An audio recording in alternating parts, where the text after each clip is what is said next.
क्या बात है, क्या बात। आई सुनी सभे, आई भैया, हम गायक पंकज परवाना रउआ लोगन के पैर छू के सादर प्रणाम करतानी। और ये कलयुग के देख के हमारे कवि जी अनिल प्रजापति जी अपने कलम से का लिखले बाड़न, अकौना भाव में लिखले बाड़न। आई सुनी सबे। भूल गईले दीदी जीजा, भूल गईले दीदी जीजा, नानी और नाना का जमाना आइल बा, का जमाना आइल बा, नाता चले सढ़ुआना का जमाना आइल बा, नाता चले।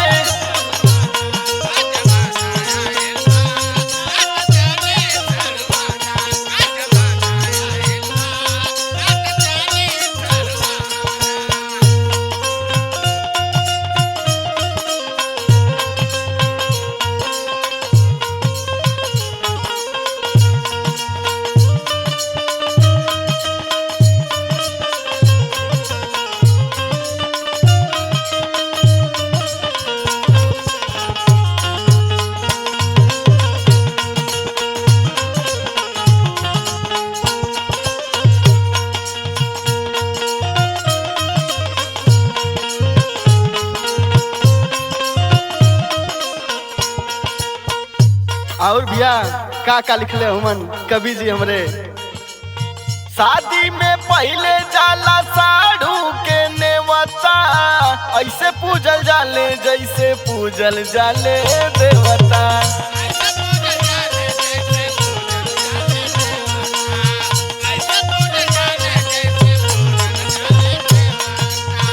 शादी में पहले जाला साढ़ू के नेवता, ऐसे पूजल जाले जैसे पूजल जाले देवता। साली के साथे जीजा, साली के साथे जीजा, मिलके खाए खाना का जमाना आइल बा, का जमाना आइल बा, नाता चले सढ़ुआना का जमाना आइल बा।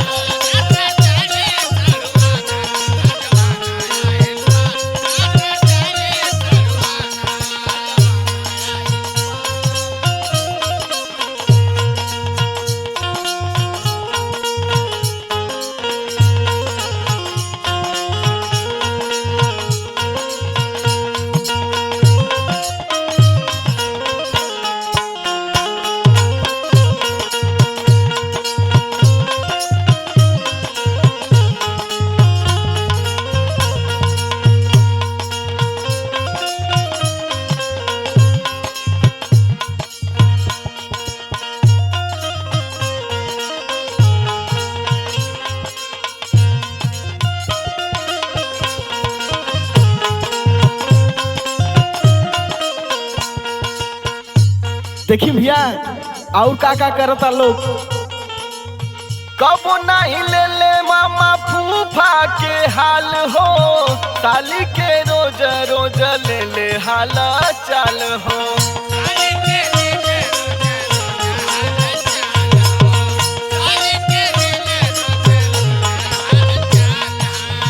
कबो ना ले ले मामा फूफा के हाल हो, साली के रोज रोज ले ले हाल चाल हो।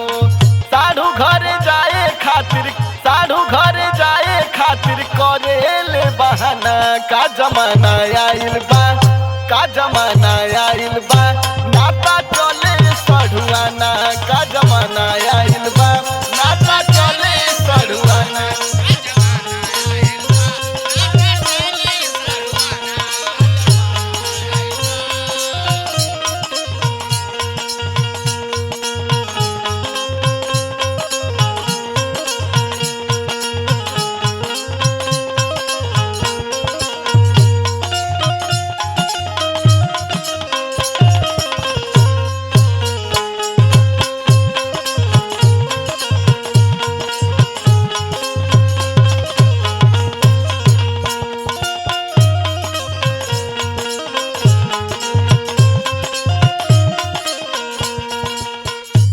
भैया हो, आज के जुग जमाना ऐसन बा कि साढ़ू सढ़ुआइन के रिश्ता के आगे और कोनो रिश्ता के मोले नहीं खे। आगे कवि जी लिखले हुवन। कहे अनिल देखा बदल गइल दुनिया, आजू के लइका नहीं बुझेले पुरनिया।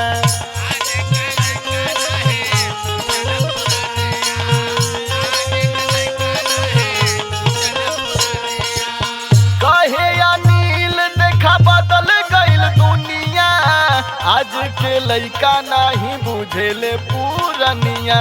बदल गइल पंकज कहे, बदल गइल पंकज कहे, कलयुग में जनाना का जमाना आइल बा, का जमाना आइल बा। नाता चले सढ़ुआना।